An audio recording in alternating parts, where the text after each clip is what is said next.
Ntimwihende.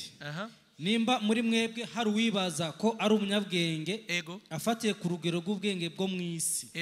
Yarakwiye kuba ikijuju kugira ngo ashobore kuba umunyabwenge w'ukuri. Okay.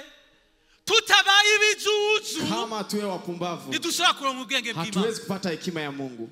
Mu bisanzwe. Kwa msemo mwingine. Ubugugu bwacu. Upumbavu wetu. Kubyisi.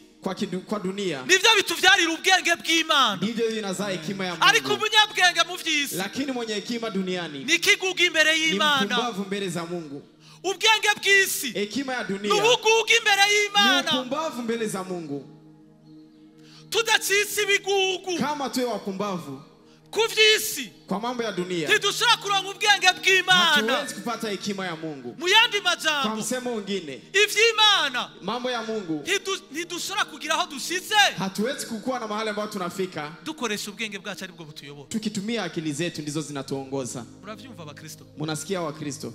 Kuko imbere y'Imana ubwenge bw'isi ari ubujuju. Imbere y'Imana ubwenge bw'isi. Mbele za Mungu akili ya dunia.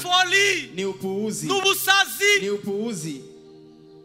Si jewe ndabivuze n'ijambo ry'Imana. Sio mimi nasema, ni neno la Mungu.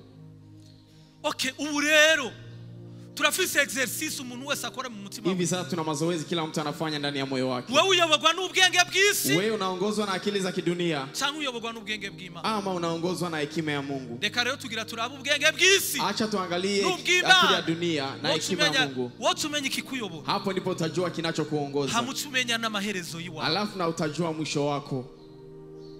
Amen. Amen. Ana amen bavuga ndabizi. Hapa hawezi kusema amen. Bandanya. Nkuko ivyanditswe vyera bivuga biti. Ego. Imana ifatira abigira abanyabwenge mu bugunge bwabo. Ego. Ahandi naho handitswe ngo Umwami Imana arazi ivyumviro by'uwigira umunyabwenge. Umwami Imana arazi ivyumviro by'ubuntu yigira ko ari umunyabwenge. Bwana anafahamu mawazo ya mtu ambaye anajiita ni mwenye hekima. Kandi arazi ko ari ubusa gusa. Nubusa. Ya kwamba ni ya ubatili. Sije ndabivuze. Sio mimi nasema. Nubusa gusa. Ni ubatili. Nubusa. Ni ubatili. Gusa. Ni ubatili tu.